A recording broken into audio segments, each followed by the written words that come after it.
Chapter 1. Looking-Glass House. One thing was certain, that the white kitten had had nothing to do with it. It was the black kitten's fault entirely. For the white kitten had been having its face washed by the old cat for the last quarter of an hour, and bearing it pretty well, considering. So you see that it couldn't have had any hand in the mischief. The way Dinah washed her children's faces was this. First she held the poor thing down by its ear with one paw, and then with the other paw she rubbed its face all over the wrong way, beginning at the nose. And just now, as I said, she was hard at work on the white kitten, which was lying quite still and trying to purr, no doubt feeling that it was all meant for its good. But the black kitten had been finished with earlier in the afternoon, and so, while Alice was sitting curled up in a corner of the great arm-chair, half talking to herself and half asleep, the kitten had been having a grand game of romps with the ball of worsted Alice had been trying to wind up, and had been rolling it up and down till it had all come undone again. And there it was, spread over the hearth-rug, all knots and tangles, with the kitten running after its own tail in the middle. "Oh, you wicked little thing!" cried Alice, catching up the kitten and giving it a little kiss, to make it understand that it was in disgrace. "Really, Dinah ought to have taught you better manners. You ought, Dinah, you know you ought," she added, looking reproachfully at the old cat, and speaking in as cross a voice as she could manage. And then she scrambled back into the arm-chair, taking the kitten and the worsted with her, and began winding up the ball again. But she didn't get on very fast, as she was talking all the time, sometimes to the kitten and sometimes to herself. Kitty sat very demurely on her knee, pretending to watch the progress of the winding, and now and then putting out one paw and gently touching the ball, as if it would be glad to help if it might. "Do you know what tomorrow is, Kitty?" Alice began. "You'd have guessed if you'd been up in the window with me. Only Dinah was making you tidy, so you couldn't. I was watching the boys getting in sticks for the bonfire. And it wants plenty of sticks, Kitty. Only it got so cold and it snowed so, they had to leave off. Never mind, Kitty. We'll go and see the bonfire tomorrow." Here Alice wound 2 or 3 turns of the worsted round the kitten's neck, just to see how it would look. This led to a scramble, in which the ball rolled down upon the floor, and yards of it got unwound again. "Do you know I was so angry, Kitty," Alice went on, as soon as they were comfortably settled again. "when I saw all the mischief you had been doing. I was very nearly opening the window and putting you out into the snow. And you'd have deserved it, you little mischievous darling. What have you got to say for yourself? Now don't interrupt me," she went on, holding up one finger. "I'm going to tell you all your faults. Number 1, you squeaked twice while Dinah was washing your face this morning. Now, you can't deny it, Kitty. I heard you. What's that you say?" Pretending that the kitten was speaking. "Her paw went into your eye? Well, that's your fault for keeping your eyes open. If you'd shut them tight up, it wouldn't have happened. Now, don't make any more excuses, but listen. Number 2, you pulled Snowdrop away by the tail just as I had put down the saucer of milk before her. What? You were thirsty, were you? How do you know she wasn't thirsty too? Now for number 3. You unwound every bit of the worsted while I wasn't looking. That's 3 faults, Kitty. And you've not been punished for any of them yet. You know I'm saving up all your punishments for Wednesday week. Suppose they had saved up all my punishments," she went on, talking more to herself than the kitten. "What would they do at the end of a year? I should be sent to prison, I suppose, when the day came. Or, let me see. Suppose each punishment was to be going without a dinner. Then, when the miserable day came, I should have to go without 50 dinners at once. Well, I shouldn't mind that much. I'd far rather go without them than eat them. Do you hear the snow against the window panes, Kitty? How nice and soft it sounds. Just as if someone was kissing the window all over outside. I wonder if the snow loves the trees and the fields, that it kisses them so gently. and then it covers them up snug, with a white quilt. And perhaps it says, 'Go to sleep, darlings, till the summer comes again.'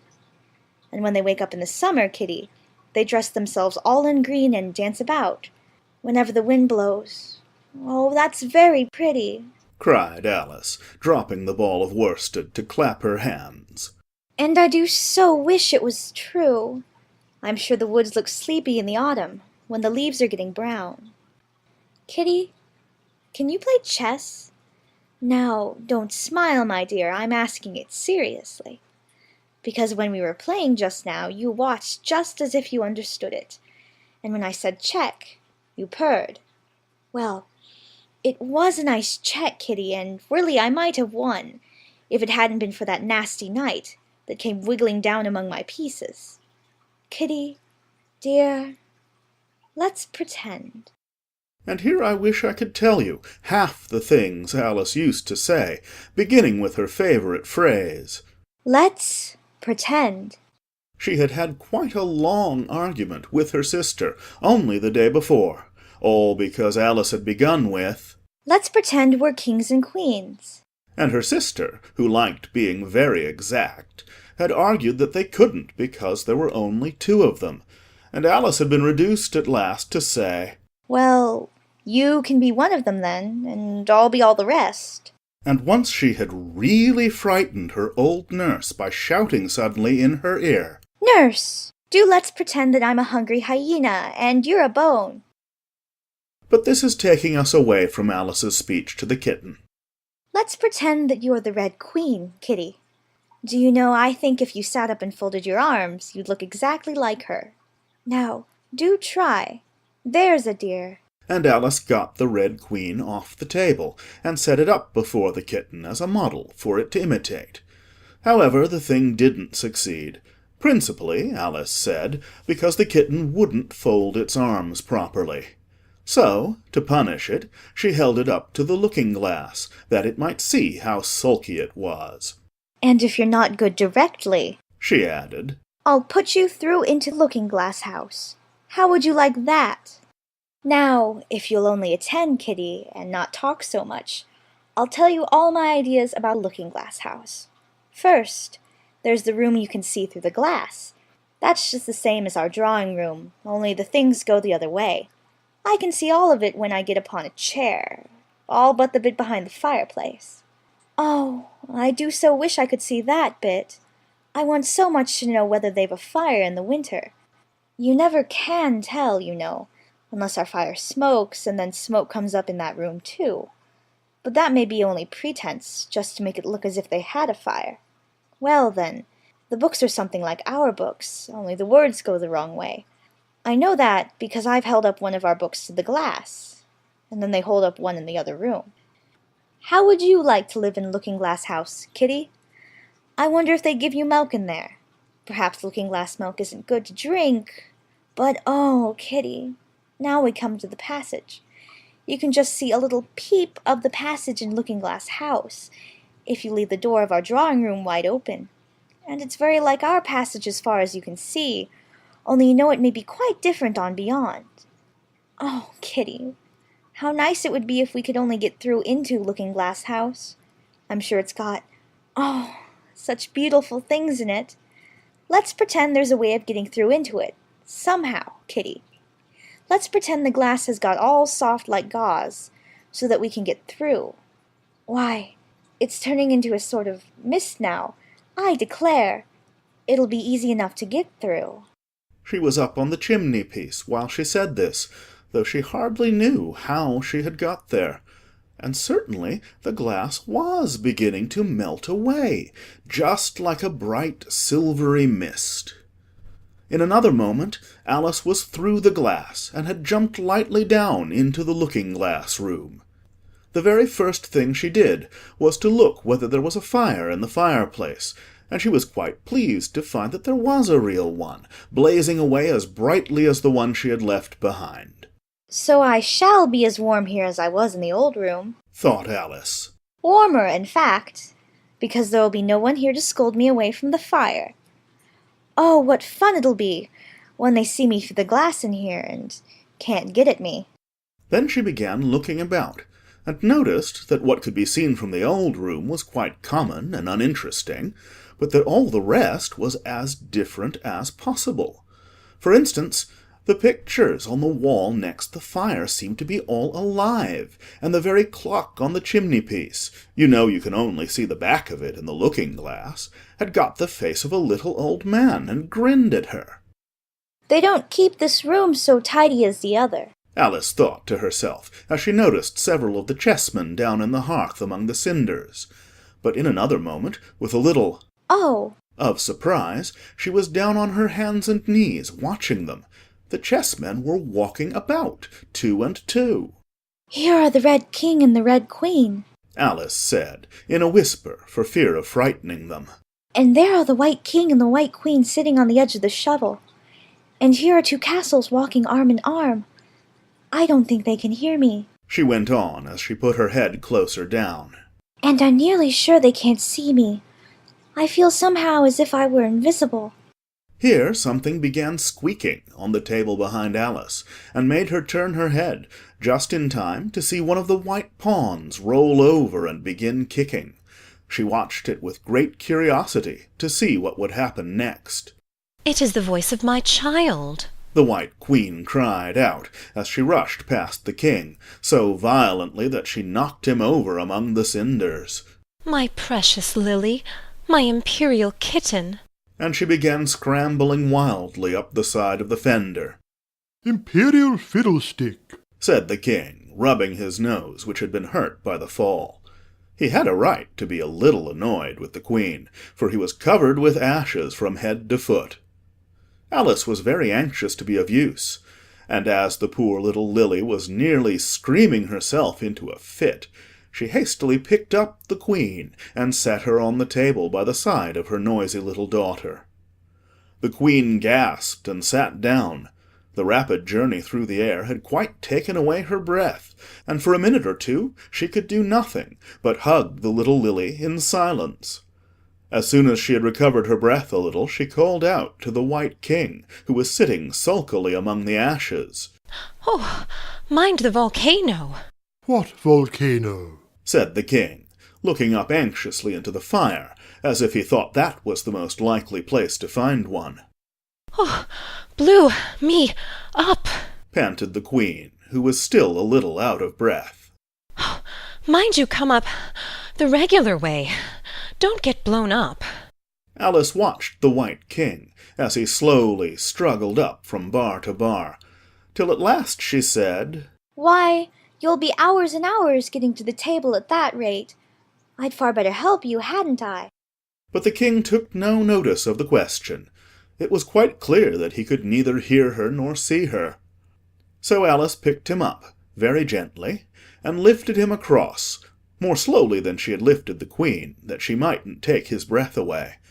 But before she put him on the table, she thought she might as well dust him a little, he was so covered with ashes.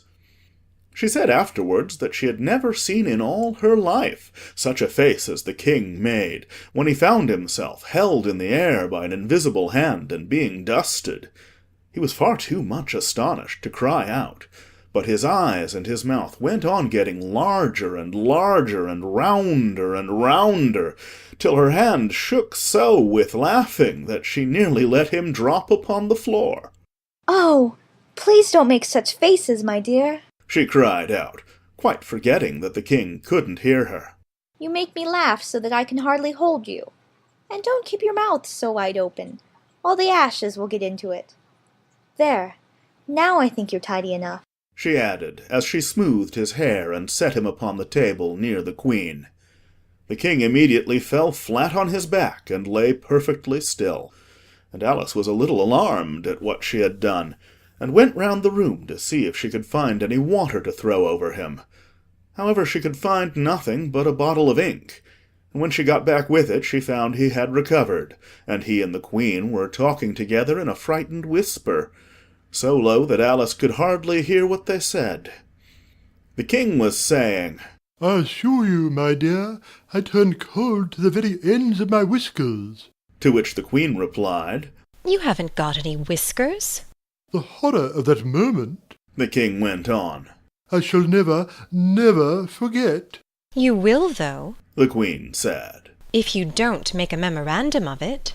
Alice looked on with great interest as the King took an enormous memorandum book out of his pocket and began writing. A sudden thought struck her, and she took hold of the end of the pencil, which came some way over his shoulder, and began writing for him. The poor King looked puzzled and unhappy, and struggled with the pencil for some time without saying anything. But Alice was too strong for him, and at last he panted out, My dear, I really must get a thinner pencil. I can't manage this one a bit. It writes all manner of things that I don't intend. What manner of things? said the Queen, looking over the book, in which Alice had put, The White Knight is sliding down the poker. He balances very badly. That's not a memorandum of your feelings. There was a book lying near Alice on the table, and while she sat watching the White King, for she was still a little anxious about him, and had the ink all ready to throw over him, in case he fainted again, she turned over the leaves to find some part that she could read.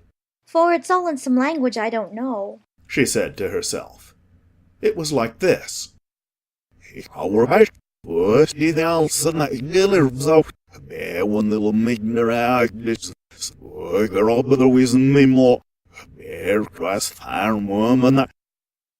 She puzzled over this for some time, but at last a bright thought struck her. Why, it's a looking-glass book, of course. And if I hold it up to a glass, the words will all go the right way again. This was the poem that Alice read. Jabberwocky.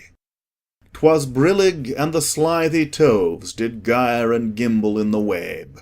All mimsy were the borogoves, and the mome raths outgrabe. Beware the Jabberwock, my son, the jaws that bite, the claws that catch. Beware the Jubjub bird, and shun the frumious Bandersnatch. He took his vorpal sword in hand, long time the manxome foe he sought. So rested he by the Tumtum tree, and stood a while in thought. And as in uffish thought he stood, the Jabberwock with eyes of flame came whiffling through the tulgey wood, and burbled as it came. 1, 2, 1, 2, and through the vorpal blade went snicker-snack.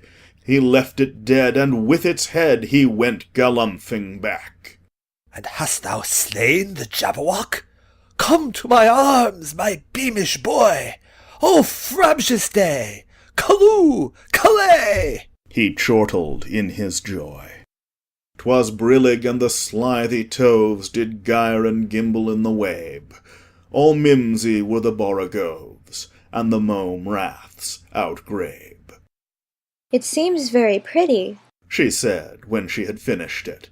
but it's rather hard to understand. You see, she didn't like to confess, even to herself, that she couldn't make it out at all. Somehow it seems to fill my head with ideas, only I don't exactly know what they are. However, somebody killed something. That's clear, at any rate. But oh, Thought Alice, suddenly jumping up. if I don't make haste, I shall have to go back through the looking-glass before I've seen what the rest of the house is like. Let's have a look at the garden first. She was out of the room in a moment, and ran downstairs. Or, at least, it wasn't exactly running, but a new invention of hers for getting downstairs quickly and easily, as Alice said to herself. She just kept the tips of her fingers on the handrail, and floated gently down without even touching the stairs with her feet. Then she floated on through the hall, and would have gone straight out at the door in the same way if she hadn't caught hold of the door-post. She was getting a little giddy with so much floating in the air, and was rather glad to find herself walking again in the natural way. End of Chapter 1. No doubt feeling that it was all meant for its good. But the black kitten had been finished with earlier in the afternoon, and so, while Alice was sitting curled up in a corner of the great arm-chair, half talking to herself and half asleep, the kitten had been having a grand game of romps with the ball of worsted Alice had been trying to wind up, and had been rolling it up and down till it had all come undone again. And there it was, spread over the hearth-rug, all knots and tangles, with the kitten running after its own tail in the middle. "Oh, you wicked little thing!" cried Alice, catching up the kitten and giving it a little kiss, to make it understand that it was in disgrace. "Really, Dinah ought to have taught you." The mischief. The way Dinah washed her children's faces was this. First she held the poor thing down by its ear with one paw, and then with the other paw she rubbed its face all over the wrong way, beginning at the nose. And just now, as I said, she was hard at work on the white kitten, which was lying quite still and trying to purr. Chapter 1. Looking-Glass House. One thing was certain, that the white kitten had had nothing to do with it. It was the black kitten's fault entirely. For the white kitten had been having its face washed by the old cat for the last quarter of an hour, and bearing it pretty well, considering. So you see that it couldn't have had any hand. "Better manners. You ought, Dinah, you know you ought," she added, looking reproachfully at the old cat, and speaking in as cross a voice as she could manage. And then she scrambled back into the armchair, taking the kitten and the worsted with her, and began winding up the ball again. But she didn't get on very fast, as she was talking